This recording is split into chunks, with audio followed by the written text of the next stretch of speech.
నేనున్నాను, మీ ప్రాణాలు కాపాడుతాను, ఇబ్బంది పడొద్దని అనారోగ్యంతో ఉన్న ఓ బాధితురాలికి ముఖ్యమంత్రి చంద్రబాబు హామీ ఇచ్చారు. 2 కిడ్నీలు చెడిపోవడంతో 8 సంవత్సరాలుగా డయాలసిస్ చేయించుకుంటున్నానని, కిడ్నీ మార్పిడి శస్త్రచికిత్సకు ఆర్థిక సాయం అందించి తన ప్రాణాలు కాపాడాలని గుంటూరు జిల్లా మంగళగిరి నియోజకవర్గం కురగల్లుకు చెందిన కడియం లక్ష్మీ తిరుమల అనే మహిళ సీఎంకు విజ్ఞప్తి చేశారు. స్పందించిన చంద్రబాబు ముఖ్యమంత్రి సహాయ నిధి పథకం కింద ఆర్థిక సాయం అందిస్తానని, ఆరోగ్యాన్ని నిలబెడతానని భరోసా ఇచ్చారు.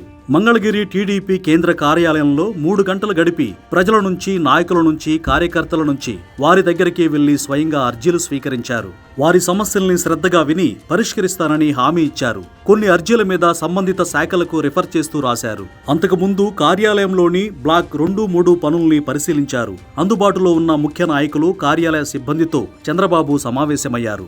ఎక్కువ అర్జీలన్నీ వైసీపీ నాయకులు చేసిన మోసాలపైనే ఉండడంతో వాటిని పోలీస్ శాఖకు రిఫర్ చేశారు. టీడీపీ నాయకులు పలువురు నామినేటెడ్ పదవులు కేటాయించాలని చంద్రబాబును కోరగా త్వరలోనే భర్తీ చేస్తానని హామీ ఇచ్చారు.